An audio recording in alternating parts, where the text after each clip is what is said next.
It's almost like you're two people. It's almost like that happened then, you was one person. Now you're another person. Well, he was just fun-loving and just a jokester. He really liked to play jokes on you a lot. He was just always laughing and very pleasant person. Just loved his family, and it's like once he made a friend, it was a long lifetime friend then. We got married June the 7th of 1973, right out of high school I was. He'd been in the military, so he'd gotten out of the service then. Vietnam War was just about coming to an end. Sean, he was born on June 2nd of 1975. Oh my gosh, Dawn was so excited. We were young. We didn't have nothing. We totally forgot. We went to get him. We had no diapers, no nothing like that. So we had to stop at the store there in Cumberland and get diapers and that. Well, I told him, Dawn, I said, you stay in the car with Sean. I'm going to go in the store. I'll get everything we need. And that's so he said, okay. So when I come back out, there he is. He's holding Sean up at the window. And people are walking by. And he's like, see my son? See my son? It was a beautiful day. It was like 80 or 90 degrees and really hot. And we'd been outside. I'd done some mowing. He'd went groundhog hunting.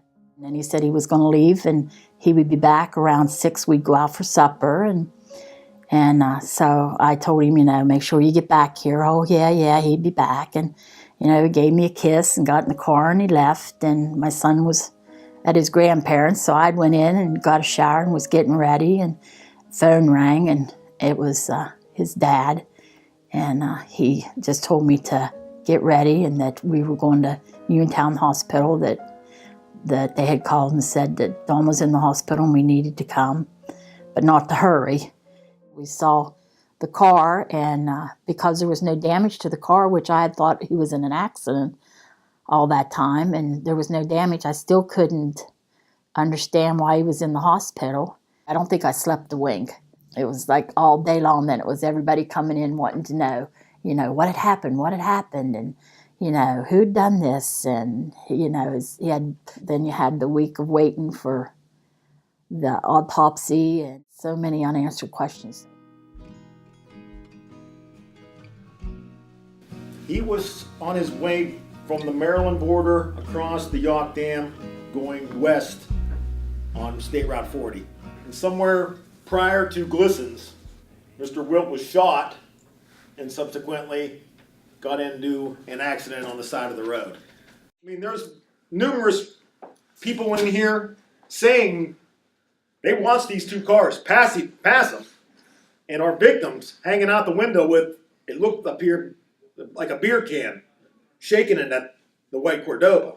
So it appears that possibly the white Cordoba possibly kicked up a stone and the guy was chasing them down. And that's where you get the road rage.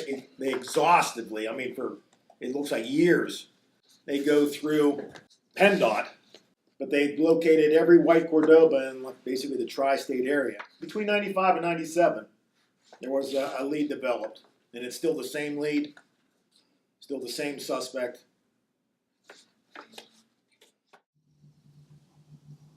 On the day of his funeral, my son started kindergarten for the first time. And nobody wanted me to send him.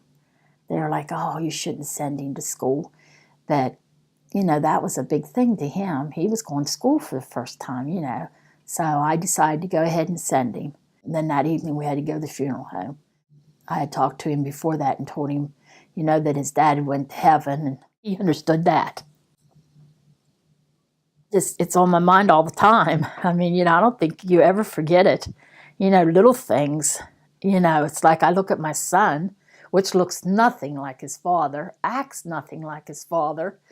But, there's just times you look at him and he grins or he laughs and, you see it there.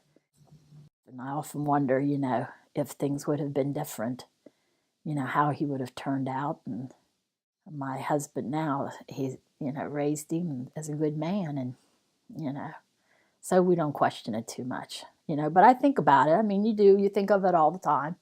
I mean, it's always on your mind. You try not to, you try to go on, and that, build a new life. I don't think we ever have a gathering that someone doesn't bring up his name and laugh, have something funny to say about it. And I always said that I hoped they would find out who did it, and right before I died, they would lean down and say, "This is who did it." And then I would just die. And then that way I would know, but I would never have to worry about anybody hurting anyone else.